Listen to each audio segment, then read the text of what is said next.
সকলকে Dhananjay Sharma APJ Abdul Kalam sir MFI এবং banking তাদের চ্যানেলে আপনাদের সকলকে স্বাগত। আজকে আমার চ্যানেলে আপনাদেরকে যেটা দেখাবো, পিএফের আপনারা পোর্টালে অনেক সময় পাসওয়ার্ড ভুলে যান। তো এই পোর্টাল পাসওয়ার্ড ভুলে গেলে আপনার করণীয় কি আছে?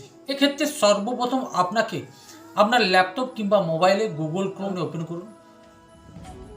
ওপেন করার পর আপনি এখানে ইপিএফ কথাটি লিখুন। দেখবে আপনার সামনে এই ধরনের মেসেজগুলো আসবে। এখানে এই যে মেম্বার হোম, এই অপশনটা সিলেক্ট করবে। সিলেক্ট করলে ঠিক এই ধরনের একটা পেজ আপনার সামনে খুলে যাবে। এখানে আপনি ওকেও করতে পারেন কিংবা এই ক্রস চিহ্ন কেটে দিতে পারেন। এরপর এখানে যেহেতু আপনি পাসওয়ার্ড ভুলে গেছেন, আপনি এখানে ডাইরেক্ট ফরগেট পাসওয়ার্ডে যান। ঠিক আপনার কাছে এই ধরনের একটা পেজ খুলে আসবে, যেখানে আপনার ইউএনএ নাম্বার চাইবে, আপনার নাম, আপনার ডেট অফ বার্থ, আপনার জেন্ডার এবং আপনার মোবাইল নাম্বার। এগুলি সঠিকভাবে ফিল আপ করতে হবে। আমি আমারটি ফিল আপ করছি। আমি আমার ইউএনএ নাম্বার, নাম, ডেট অফ বার্থ, জেন্ডার এবং মোবাইল নাম্বারটি ফিল আপ করেছি। এরপরে এখানে ঘরের মতো রয়েছে, এখানে আমি রাইট চিহ্ন দেবো।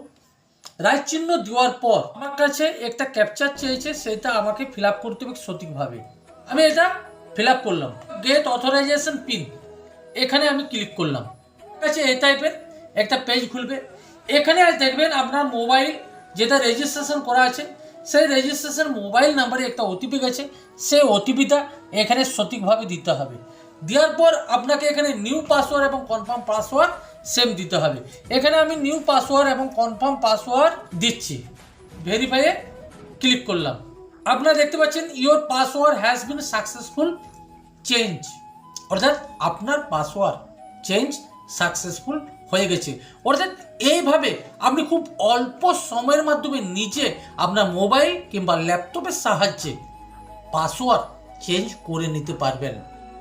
আশা করি যদি ভিডিওগুলো আপনাদের ভালো লাগে, লাইক করবেন, কমেন্ট করবেন, শেয়ার করবেন, চ্যানেলটাকে ফলো করুন।